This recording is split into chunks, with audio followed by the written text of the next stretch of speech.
Imagine a criatura mais isolante da Terra, moldada por milênios para reter cada caloria, sendo subitamente teletransportada para um forno a céu aberto. O branco imaculado do Ártico, onde o ar corta como vidro, dá lugar ao amarelo sufocante das dunas. Aqui, o silêncio não é de paz, mas de uma pressão atmosférica que esmaga. O choque não é gradual, é uma parede invisível e brutal que ignora a biologia. Seu corpo é uma fortaleza contra o frio, com camadas de gordura de 10 centímetros e uma pelagem densa que não deixa escapar infravermelho. No gelo, isso é sobrevivência. Na areia escaldante a 70 graus Celsius, torna-se uma armadilha mortal. Cada respiração, antes uma nuvem de vapor que preservava a vida, agora inala um ar seco que queima os pulmões e acelera a desidratação em um ritmo alarmante. Olhe para as patas, pratos largos feitos para distribuir peso sobre o gelo frágil e nadar em águas congelantes. No deserto, elas afundam na areia fofa, tornando cada passo um esforço hercúleo e exaustivo. O que antes era locomoção graciosa, vira um arrastar pesado. A engenharia perfeita para a tundra desliza para a obsolescência total, onde o solo queima a pele negra sensível sob os pelos das patas. A visão do urso polar evoluiu para detectar movimentos sutis no horizonte branco e monótono do norte. Aqui, a miragem do calor distorce a realidade, criando fantasmas de água que não existem no horizonte trêmulo. Seus olhos, acostumados ao reflexo azulado e frio do gelo, agora são agredidos pelo brilho implacável do sol equatorial, cegando-o e confundindo completamente suas noções de distância. A fome no Ártico é uma batalha de paciência estoica, esperando horas por uma foca em um buraco de respiração. No deserto, a paciência é suicídio metabólico. Não há presas ricas em gordura para sustentar seu corpo massivo, apenas lagartos esquivos e insetos secos. A máquina calórica que exige milhares de calorias diárias começa a consumir a si mesma, queimando reservas não para aquecer, mas para existir.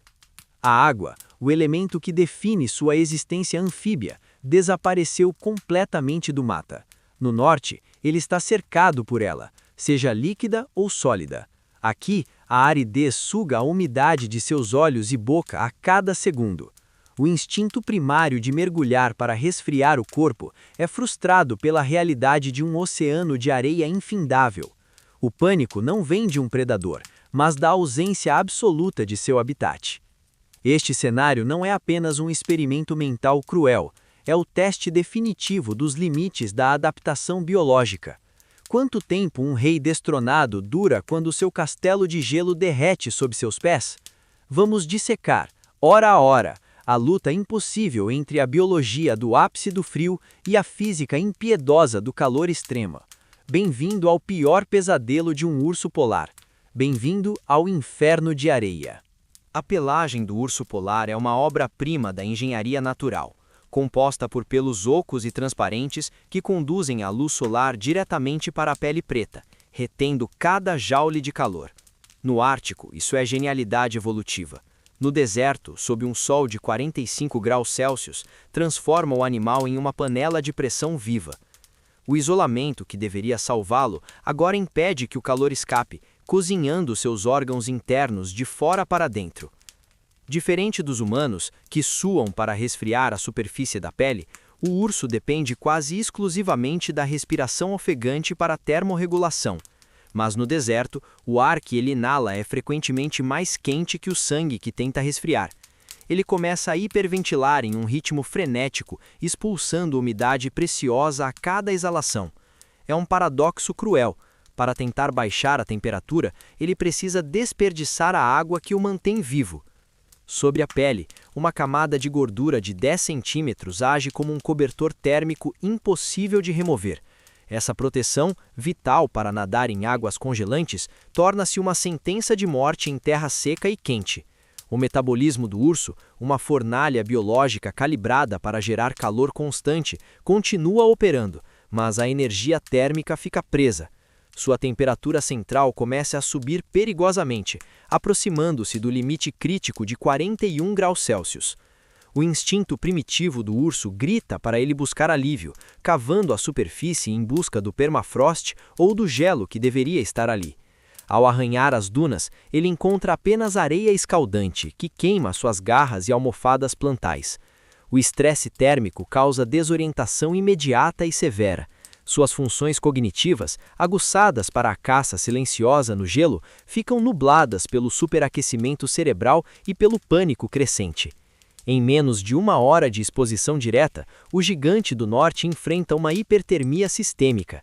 Seus rins e fígado começam a falhar sob a pressão de um sangue que se torna espesso devido à desidratação rápida. O deserto não precisa atacar ativamente, ele apenas espera. Enquanto um camelo evoluiu para perder água sem morrer, o urso polar, desenhado para um mundo de abundância hídrica, vê seu relógio biológico acelerar para o fim. O sol finalmente mergulha no horizonte, e no deserto não há crepúsculo suave. A transição é abrupta. Para o urso ofegante, o desaparecimento da radiação direta parece um milagre inicial. A panela de pressão que é seu corpo para de receber calor externo. Sua respiração começa a desacelerar ligeiramente e o pânico térmico imediato diminui. Mas a escuridão traz um novo conjunto de desafios para um cérebro adaptado ao sol da meia-noite ou à escuridão branca do inverno polar. A termodinâmica do deserto é implacável. Sem umidade no ar para reter o calor do dia, a temperatura ambiente despenca de 45 graus para 10 graus em poucas horas. Esse choque térmico reverso confunde o sistema nervoso do animal.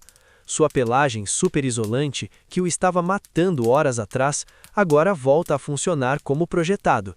Ele se sente confortável pela primeira vez, mas essa sensação é uma armadilha perigosa que mascara a sua desidratação crítica. A noite ártica é iluminada pelo reflexo da lua na neve e gelo. A noite do deserto é um abismo de escuridão absorvente. Seus olhos, mestres em detectar contraste no branco sobre branco, lutam para processar as sombras densas das dunas. O silêncio auditivo é quebrado apenas por sons alienígenas, o clique de insetos quitinosos e o rastejar de víboras, em vez do familiar estalo do gelo marinho ou o sopro de baleias. Ele está sensorialmente cego. Com a queda da temperatura, um instinto ancestral e perigoso desperta. A hora da caça. O urso se levanta, sacudindo a areia pesada, e começa a patrulhar. É um erro calórico fatal. Caminhar na areia fofa e instável exige 3 vezes mais energia do que deslizar sobre o gelo firme. Ele está queimando suas últimas reservas de energia perseguindo o nada, movido por um impulso biológico que não se aplica a este bioma estéril de grandes presas. A noite no deserto não é a salvação, é apenas uma pausa cruel na execução. Enquanto ele gasta energia inutilmente na escuridão fresca, procurando por focas que não existem, o relógio avança. O verdadeiro horror deste ambiente é cíclico. Ele não sabe que em poucas horas o sol retornará com a mesma fúria do dia anterior, encontrando-o ainda mais fraco, mais sedento e com menos reservas para enfrentar o segundo round contra o inferno. O nascer do sol no segundo dia não é um recomeço, é a confirmação do pesadelo. A temperatura sobe com uma velocidade agressiva e o corpo do urso, já debilitado pela caminhada noturna inútil, não tem mais recursos para termorregulação. A água que ele perdeu ontem não foi reposta. Cada célula do seu corpo grita por hidratação, mas o ambiente responde apenas com radiação ultravioleta implacável e vento seco. Fisiologicamente, o urso entra na zona da morte. Seu sangue, privado de fluidos, torna-se viscoso como óleo cru, obrigando o coração a trabalhar o dobro para bombear oxigênio para os músculos exaustos. No Ártico, ele obteria água metabolizando a gordura de focas ou comendo neve. Aqui, a queima da própria gordura gera calor metabólico adicional, o fogo interno que ele tenta desesperadamente apagar, acelerando sua própria destruição. A desidratação severa ataca agora o centro de comando, o cérebro. O órgão começa a encolher fisicamente dentro do crânio devido à falta de fluidos, puxando as meninges e causando dores excruciantes. A coordenação motora falha.